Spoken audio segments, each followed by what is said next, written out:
বৃহস্পতিবার থেকে আনুষ্ঠানিকভাবে রাজ্য বিজেপির দায়িত্বভার গেল শ্রমিক ভট্টাচার্যের হাতে।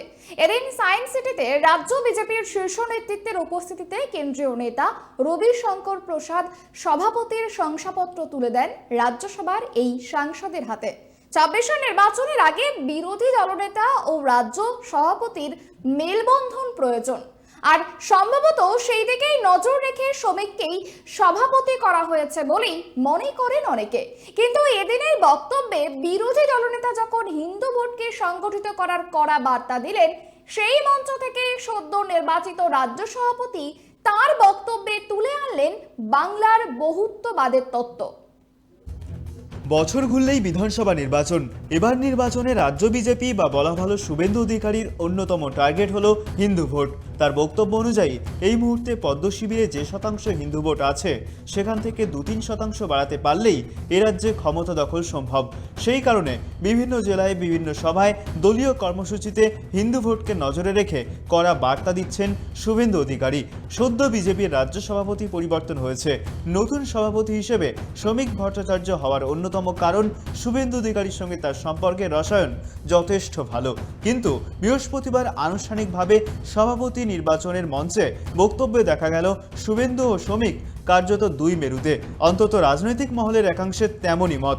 মঞ্চ থেকে শুভেন্দু অধিকারী যখন হিন্দু ভোটকে একজোট করতে কড়া বক্তব্য রাখছেন, তখনই সেই মঞ্চেই সদ্য নির্বাচিত শ্রমিক বলছেন বাংলার বহুত্ববাদের কথা, নজরুল ওয়াজেদ আলীর কথা। আমরা জিতবো। কত ভোটের দরকার আছে? 4 থেকে 5% ভোটের দরকার আছে। গত লোকসভা ভোটে 68% হিন্দু ভোট দিতে গেছে। আপনারা এখন থেকে বুথকে শক্তিশালী করুন, সম্পর্ক তৈরি করুন, ভোটারদের সঙ্গে নিবিড় সম্পর্ক করুন। 80% হিন্দু যদি ভোট দিতে বেড়ায় এই রাজ্যে 26-এ এই যে জালি হিন্দু অত্যাচারী মুসলিম লীগ 2 সরকার আছে, পিসি ভাইপোর চোরেদের সরকার আছে, এই সরকারকে উপড়ে ফেলে দেওয়ার কাজ ভারতীয় জনতা পার্টি করবে। আমরা চাই দুর্গা পুজোর বিসর্জনের মিছিল আর মহরমের মিছিল একই সঙ্গে একই রাস্তা দিয়ে একই সময় হেঁটে যাবে। কোনো সংঘর্ষ নেই, কোনো দাঙ্গা নেই, কোনো রাজনৈতিক সম্প্রীতির বিভাজন নেই। পশ্চিমবঙ্গকে বাঁচাতে হবে, এই বহুত্ববাদকে বাঁচাতে হবে, এই মাটিকে রক্ষা করতে হবে, আর তার জন্যই দরকার একটা শক্তিশালী ভারত। অনেকেই মনে করেন এই মুহূর্তে শুভেন্দু অধিকারী বিজেপির অন্যতম গুরুত্বপূর্ণ নেতা।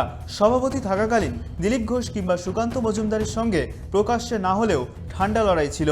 সেদিক থেকে শ্রমিক ভট্টাচার্যের সঙ্গে তেমন আশঙ্কা অনেকেই করেন না। কিন্তু সদ্য নির্বাচিত সভাপতির মঞ্চ থেকে এদিন দুজনের বিপরীতধর্মী বক্তব্যের মাধ্যমে আগামী দিনে দ্বন্দ্বের বীজ বপন হলো কিনা তার উত্তর দেবে সময়ই।